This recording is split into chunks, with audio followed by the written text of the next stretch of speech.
माघ मास महात्म्य पहला अध्याय। नारायणाय नमस्कृत्य नर चैव नरोत्तमं देवी सरस्वती चैव ततो जयमुदीरयेत्।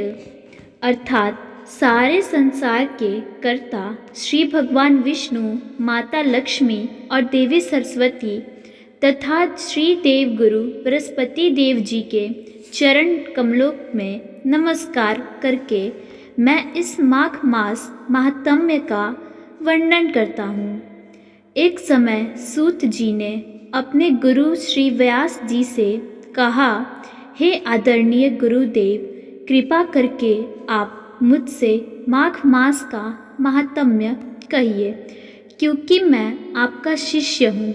व्यास जी कहने लगे कि रघुवंश के राजा दिलीप एक समय यज्ञ के स्नान के पश्चात सुंदर वस्त्र पहनकर शिकारी की सामग्री से युक्त कवच और शोभायमान आभूषण पहने हुए अपने सिपाहियों से घिरे हुए जंगल में शिकार खेलने के लिए अपने नगर से बाहर निकले। उनके सिपाही जंगल में शिकार के लिए मृग, व्याघ्र, सिंह आदि जंतुओं की तलाश में इधर उधर फिरने लगे। उस वन में वनस्थली अत्यंत शोभा को प्राप्त हो रही थी। वन में कहीं वृक्षों पर मोर नाच रहे थे, कहीं कहीं मृगों के झुंड फिरते थे, कहीं गीदड़ अपना भयंकर शब्द कर रहे थे, कहीं गेंडों का समूह हाथियों के समान फिर रहा था, कहीं वृक्षों के कोटरों में बैठे उल्लू अपने भयानक शब्द कर रहे थे, कहीं सिंहों के पद चिन्हों के साथ घायल मृगों के रक्त से भूमि लाल हो रही थी, कहीं दूध से भरी थनों वाली सुंदर भैंसें फिर रही थीं, कहीं पर गंधित पुष्प हरी हरी लताएं वन की शोभा को बढ़ा रही थीं, कहीं बड़े बड़े पेड़ खड़े थे तो कहीं उन पेड़ों पर बड़े बड़े अजगर और उनकी केचुलियां भी पड़ी हुई थीं। उस समय राजा के सिपाहियों के बाजी की आवाज़ सुनकर एक मृग वन में से निकलकर भागने लगा और बड़ी बड़ी चौकाड़ियाँ भरता हुआ आगे बढ़ा। राजा ने उसके पीछे अपना घोड़ा दौड़ाया, परंतु मृग पूर्ण शक्ति से भागने लगा।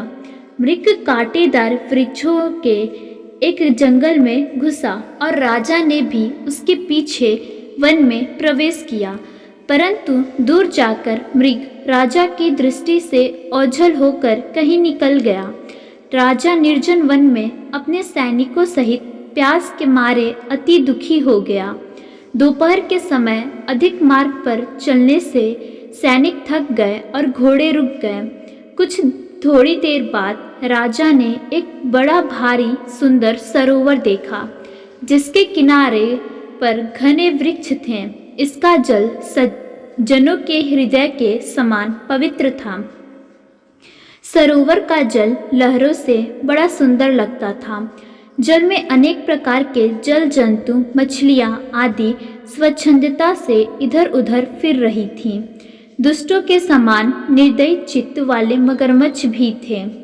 किसी किसी जगह लोभी के घर के समान सीमाल भी पड़ी हुई थी। जैसे विपत्ति में पड़े हुए लोगों के दुखों को हरने वाले दानी पुरुष के समान यह सरोवर अपने जल से सबको सुखी कर देता था। जैसे मेघ चालक के दुख को हरता है, इस सरोवर को देखकर राजा की थकावट दूर हो गई। रात्रि को राजा ने वहीं विश्राम किया और सैनिक पहरा देने लगे और चारों तरफ फैल गए। रात के अंतिम समय में सूकरों के एक झुंड ने आकर अंतिम समय में पानी पिया और कमल के झुंड के पास आया। तब शिकारियों ने सावधान होकर सूकरों पर आक्रमण किया और उनको मारकर पृथ्वी पर गिरा दिया।